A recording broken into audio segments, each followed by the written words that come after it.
Mesdames et messieurs, bonsoir et bienvenue dans ce rendez-vous culture. Mon invitée est une artiste peintre à la sensibilité singulière. Elle a fait de la toile son terrain d'expression privilégié, là où les mots laissent place à la force du geste et à la profondeur des pigments. Son travail se distingue par une recherche constante d'harmonie entre l'abstrait et le figuratif, où chaque coup de pinceau semble capturer un fragment d'émotion brute, puisant son inspiration dans ses racines, ses voyages et la complexité des sentiments humains. Elle crée des univers visuels où la lumière joue un rôle central, venant révéler des textures riches et des contrastes saisissants. Pour Hajar Al-Mortaji, artiste peintre, donc c'est dialoguer avec le monde, c'est son art à la fois donc moderne et intemporel, a une résonance spirituelle et célèbre la beauté dans ce qui est là de plus authentique. Bonjour à vous, plutôt bonsoir à vous. Hajar Mortaji, c'est un plaisir de vous avoir comme invité ce soir. Je rappelle que vous êtes, en plus d'être artiste peintre, également professeur universitaire et chercheuse, donc une artiste aux multiples facettes, on va dire. Merci beaucoup Lalla Mrim pour cette magnifique introduction. Je découvre des choses qui incarnent un petit peu votre travail. Merci, merci énormément pour cette belle invitation. C'est un plaisir de vous recevoir. Alors, on va parler un petit peu de votre parcours d'artiste. Pourriez-vous nous confier le point de bascule qui a fait que la peinture n'était plus une simple passion, mais vraiment une vocation profonde et surtout une carrière professionnelle? Ouais, c'est la question la plus importante justement. C'est ce qui a changé ma carrière. Je suis passée d'une simple artiste autodidacte qui travaille dans l'ombre vers une artiste plus ou moins connue. J'ai commencé déjà à l'âge de 12 ans. Ma première exposition a toujours été, mes premières expositions ont toujours été au niveau de mes écoles, parfois durant des activités scolaires ou extrascolaires, mais c'était surtout grâce à des femmes, à deux femmes qui ont cru en ce que je fais et qui m'ont poussée à exposer mon travail et le partager avec le public. Alors, je tiens vraiment à citer leur nom. Je ne sais pas si elles seront d'accord, mais on va leur rendre hommage en tout cas ce soir. C'est Carla Grijo qui était la conseillère culturelle de l'ambassade du Portugal au Maroc, et une femme qui adore l'art, surtout l'art visuel, la peinture, et Madame Mrim Mouline de la Fondation Almeida. D'accord. Voilà. Et depuis, je me bats pour exposer mon art en tant qu'artiste autodidacte. Justement, vous parlez d'être artiste autodidacte, donc vous vous êtes construit seul finalement, vous avez construit votre art. Et comment était ce parcours? Quel est le défi de ces artistes autodidactes justement aujourd'hui dans la professionnalisation de leur art, on va dire? Justement, ce n'est pas toujours facile. Moi, je ne suis représentée par aucune galerie. Je suis un free electron dans l'univers de l'art. Donc, j'expose. Je suis déjà une artiste professionnelle, mais c'est surtout grâce à des institutions non lucratives, des fondations, grâce à notre ministère de la Culture marocain et portugais.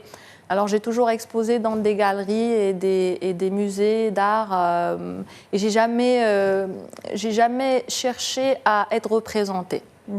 Mon art est là, tout le monde peut le voir et l'apprécier, mais je pense... On l'apprécie également. Merci beaucoup. D'être diffuser un background, comme ça on a une petite... C'est toujours précieux pour un artiste d'avoir cet espace télévisé pour s'exprimer.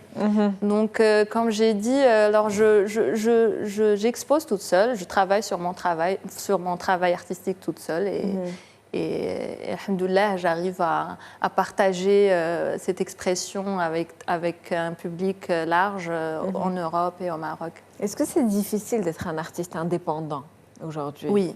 Au Maroc. Indépendant, justement. Indépendant des galeries, oui. C'est ça.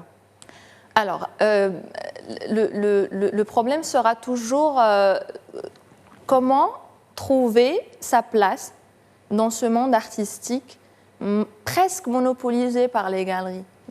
Et les galeries sont essentielles. Elles sont essentielles pour la synergie de l'industrie artistique et du monde artistique. Mais il faudrait encore que le travail soit prime. Le travail artistique, l'œuvre, il faudrait que l'œuvre soit au centre de l'intérêt des galeries. Et parfois, ce n'est pas le cas, parfois, c'est surtout le réseau. Et moi, je ne vois pas ça en tant qu'une limite, parce que, en moi, je me dis, je suis là, présente en tant que Haja Al-Morteji et non pas en tant qu'une galerie. D'accord. Mais est-ce que vous prouvez d'une certaine manière qu'on peut gérer sa propre diffusion et ses ventes de manière indépendante complètement? Vous en êtes quand même la preuve vivante aujourd'hui. Oui. La vérité, c'est que les galeristes ont un avantage, c'est qu'ils savent comment vendre. Un artiste ne sait pas forcément comment vendre ses œuvres. Mais moi, comme j'ai dit, je n'ai pas commencé ça, je n'ai pas fait l'art pour vendre. C'était surtout, je m'exprime à travers mes œuvres. Je cherche à transmettre un sens ou ce que je ressens. Et après, bien sûr, pour continuer, on a besoin de monétiser ça. Parce que ça coûte. Les expositions, la mobilité, tout ça, ça nécessite quand même un budget. Et du coup, on finit par vouloir vendre. Et aussi, c'est bien pour les œuvres, parce que l'œuvre continue d'avoir une autre vie ailleurs, chez une personne qui l'apprécie. En tout cas, on est dans un monde en pleine mutation. Le modèle de la galerie traditionnelle change. Également, il est peut-être même en train de s'essouffler face à des artistes qui maintenant commencent à maîtriser leur communication, un outil extraordinaire qu'est les réseaux sociaux, et qui leur donne une visibilité incroyable. Donc, d'une certaine manière, il faut que les galeries également s'adaptent à ce monde en pleine mutation, et c'est ce qui doit se faire certainement sur le terrain. Oui, alors déjà, pour devenir un artiste professionnel dans n'importe quel pays, j'imagine, il faut quand même exposer dans des galeries de renom, dans des endroits prestigieux. Il faut tracer son travail, être médiatisé. On a besoin de critiques de d'autres artistes. Ça ne se fait pas comme ça, aléatoirement. Moi, je suis l'exemple d'une artiste qui n'a jamais eu de réseaux sociaux. J'ai créé mon premier réseau social, Instagram, en 2022. Mais c'est grâce à vous, c'est grâce aux journalistes, c'est grâce à la presse marocaine, portugaise ou espagnole que j'ai pu me faire connaître. Et c'est pas toujours facile. En tout cas, quel conseil donneriez-vous dans ce contexte aux jeunes artistes aujourd'hui qui attendent qu'on les découvre ou qui ont peur de se dévoiler? Comment leur dire qu'il faut oser et qu'on peut y arriver? Oui, alors il faut bien communiquer, vous l'avez dit. Alors, je pense que moi, ma propre expérience m'a montré que quand on cherche l'information, quand on pousse, quand on travaille de façon sérieuse, on retrouve une réponse, toujours. Et je suis vraiment chanceuse d'être écoutée, d'avoir été écoutée et comprise par plusieurs instances, plusieurs institutions. Alors, il suffit juste d'écrire un mail ou d'envoyer, d'insister. Il faut insister. En tout cas, vous nous donnez un petit aperçu de ce monde professionnel qu'on ne connaît pas forcément. En tant qu'artiste, déjà dans votre démarche artistique, est-ce que vous pouvez nous parler de votre inspiration, de comment se construit une toile? Est-ce que c'est une toile qui est réfléchie? Est-ce qu'elle est spontanée? Est-ce que c'est le pinceau qui vous guide ou plutôt votre réflexion? C'est la meilleure question que j'adore, moi. J'adore parler de ça. Alors, justement, parce que je suis autodidacte, je n'ai jamais appris à peindre dans une école ou une académie d'art. Mais cette reconnaissance de la part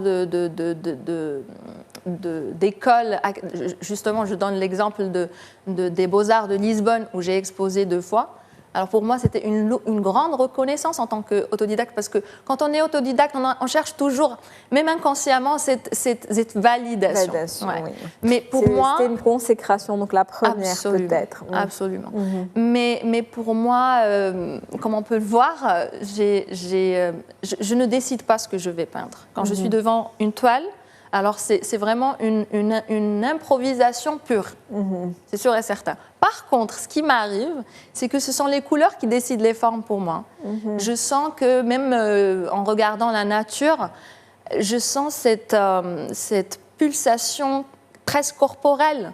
Lorsque je regarde une couleur, j'ai envie de mâcher, parfois j'ai envie de la toucher. C'est bizarre, on a besoin d'un psychologue pour qu'on nous explique ce que c'est quoi. Mais justement, je ne fais pas de sketch, je ne dessine pas. C'est le moment qui décide. Et c'est à travers la couleur que je retrouve les formes. Mais mon style, c'est surtout un abstrait habité parfois par l'élément humain, parfois par l'élément végétal. En tout cas, c'est toujours très spirituel. Oui, beaucoup. Ouais.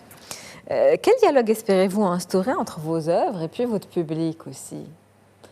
Finalement, vous peignez pour vous, j'imagine, c'est votre manière de vous exprimer, mais aussi il y a un public derrière. Donc, est-ce que cette notion de public rentre en considération au moment de l'acte artistique? Non.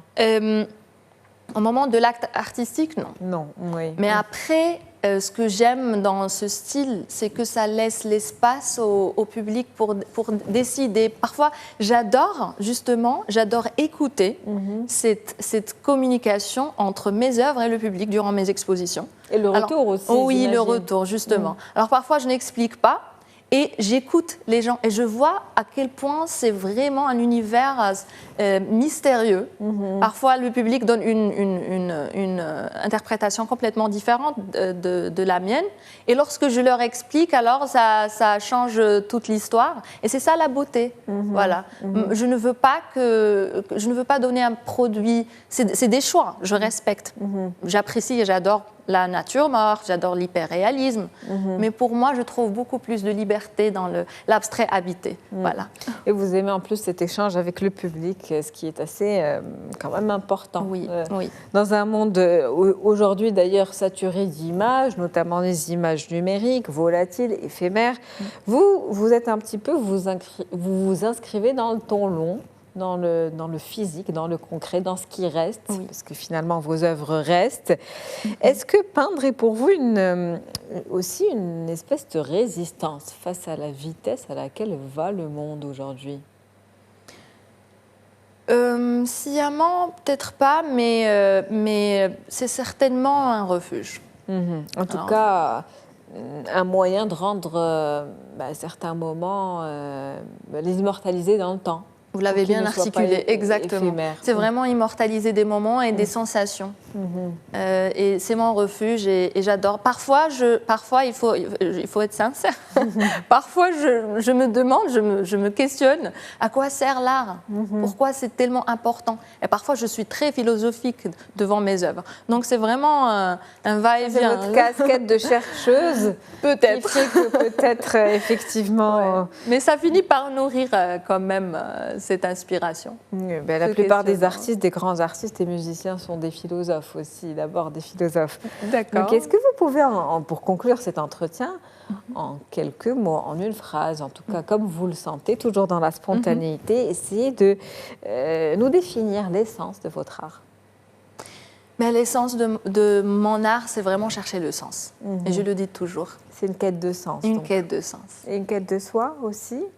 Peut-être à travers le sens. Merci. Merci à vous en tout cas, Haja Al-Mortaji. C'était un plaisir de vous avoir comme invité ce soir. Le plaisir est à moi. Merci. Merci d'avoir partagé ce moment avec vous. Et puis, on vous fait redécouvrir au public. Même si je sais que vous êtes déjà très connu. Merci énormément.